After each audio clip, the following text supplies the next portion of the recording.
દાહોદના અનાજ માર્કેટમાં સનસનાટી વેપારીની દુકાનમાંથી 7 થી 8 જેટલી સાતીર મહિલાઓએ કરી રોકડા 5 લાખ રૂપિયાની ચોરી। ગુજરાતના બીજા નંબરના ગણાતા દાહોદના અનાજ માર્કેટમાં આજે બપોરના સમયે એક મોટી ચોરીની ઘટના સામે આવવા પામી હતી। 7 થી 8 જેટલી સાતીર મહિલાઓએ એક વેપારીની દુકાનમાં ઘૂસી ફિલ્મી ઢબે 5 લાખ રૂપિયાની રોકડાની ચોરી કરી અને ફરાર થઈ જવા પામી હતી। આ સાતીર મહિલાની ગેંગે સીસીટીવી કેમેરાની પણ ફિકર કર્યા વગર બિંદાસ્તપણે બળજબરીપૂર્વક દુકાનમાં પ્રવેશી અને દુકાનમાં કામ કરતા માણસોને નજરઅંદાજ કરી 5 લાખ રૂપિયાની ચોરીની ઘટનાને અંજામ આપી ફરાર થવા પામી છે। દાહોદના અનાજ માર્કેટમાં ખેડૂતોનો માલ રાખી વેપાર કરતા વેપારી લોકેશ કુમાર ખંડેલવાલની દુકાનમાંથી આ ચોરીની ઘટના બનવા પામી છે। વેપારીએ દાહોદ ટાઉન એ ડિવિઝન પોલીસમાં ફરિયાદ નોંધાવી છે।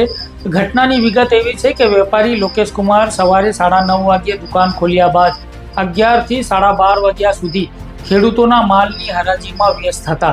તે સમયે તેમની દુકાને 2 મુનિમ, પ્રથમ ગારી અને સની ડામોર હાજર હતા। બપોરના આશરે 12 વાગ્યાની આસપાસ 7 થી 8 જેટલી અજાણી મહિલાઓનું ટોળું પોતાની સાથે નાના બાળકોને લઈને વેપારીની દુકાનની ઓફિસમાં બળજબરીપૂર્વક ઘૂસી ગયું હતું। આ સાતીર મહિલાઓએ દુકાનના બંને મુનિમોને ઘેરી વળ્યા હતા, જેમાં સીસીટીવી ફૂટેજની તપાસમાં જે સામે આવ્યું તે ચોંકાવનારું છે। મહિલાઓના ટોળામાં રહેલી લગભગ 15 વર્ષની એક નાની છોકરીએ પાછળથી બેસીને કાઉન્ટરના ડ્રોવરનો દરવાજો ખોલ્યો અને તેમાં મૂકેલા રોકડા 5 લાખ રૂપિયાની ચોરી કરીને ફરાર થવા પામી હતી અને આ ચોરીની ઘટનાને અંજામ આપીને આ સાતીર મહિલાઓની ગેંગ તરત જ ફરાર થઈ ગઈ હતી।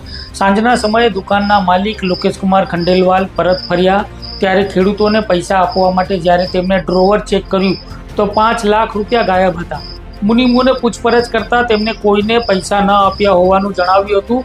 ત્યારબાદ સીસીટીવી કેમેરા ચેક કરતા સમગ્ર ચોરીનો ભાંડો ફૂટવા પામ્યો હતો અને વેપારી લોકેશ કુમાર ખંડેલવાલે તરત જ દાહોદ ટાઉન એ ડિવિઝન પોલીસમાં ચોરીની ફરિયાદ નોંધાવી હતી। પોલીસે અજાણી મહિલાઓ વિરુદ્ધ ગુનો નોંધીને વધુ તપાસ હાથ ધરી છે। આ ઘટનાએ અનાજ માર્કેટના અન્ય વેપારીઓમાં પણ ગભરાટ પેદા કર્યો છે। ભિક્ષુક બનીને દુકાનોમાં બળજબરીથી ઘૂસી નાના બાળકોના સહારે ચોરી કરતી આવી મહિલા ગેંગ ભૂતકાળમાં પણ ચોરીની ઘટનાઓને અંજામ આપી ચૂકી છે। પોલીસે આ સાતીર મહિલા ગેંગને ઝડપી પાડવા માટે સીસીટીવી ફૂટેજના આધારે તપાસ હાથ ધરી છે।